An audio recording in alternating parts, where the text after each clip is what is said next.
if you thought yesterday was a very, very bad day for Mets fans and the Mets franchise, today was even worse, just adding salt to the wound. A pillar of the franchise is getting out. Pete Alonso becoming an Oriole. Yeah, so just one day after losing their elite closer, Edwin Diaz, today comes word that Alonso scored a 5-year contract with Baltimore.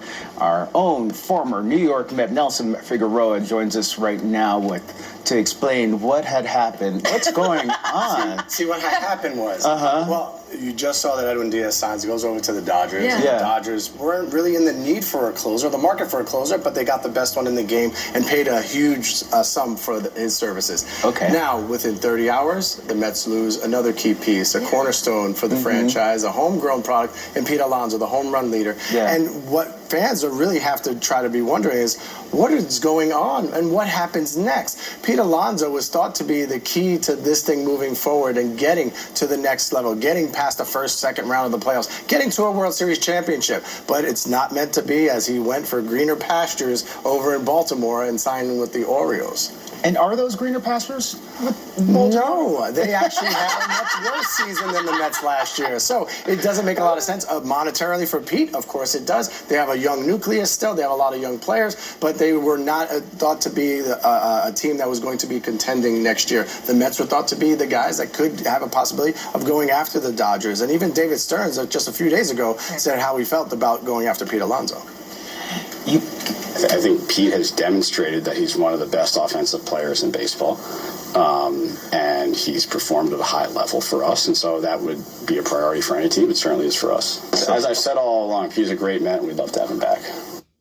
Yes, love to have him back. We'll not have him back. There's a long way to go between now and spring training. Steve Cohen and David Stearns have a lot of heavy lifting to do between now and then. To appease this fan base, they're feeling it right now because you lost the trumpets, you lost the thump in the middle of the lineup, and now what is next?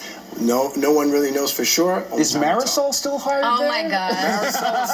Marisol she's not a free agent, thank goodness. I think she has a lifetime contract as long as she has that beautiful voice. I guess Cohen didn't feel like backing up the Brinks truck or something, but even with that being said, how does the franchise move forward with these two key players out? There's a big fall off in the free agent market from those two players and the caliber that they were. You're talking about all-stars, best in the game at their positions as far as power numbers, and for Diaz as far as being a closer. But listen, David Stearns has had a plan. He's done it with less money, not having to give away that big payday. These were huge paydays. These were historic paydays for two players like this, and so the Mets felt that their resources were better served, maybe building up the starting rotation and getting the other pieces that they need from within. And I know that you'll be diving into it a little later on tonight at 11 o'clock on your new show, New York Nightcap. No doubt. That's what we do. That's what we do.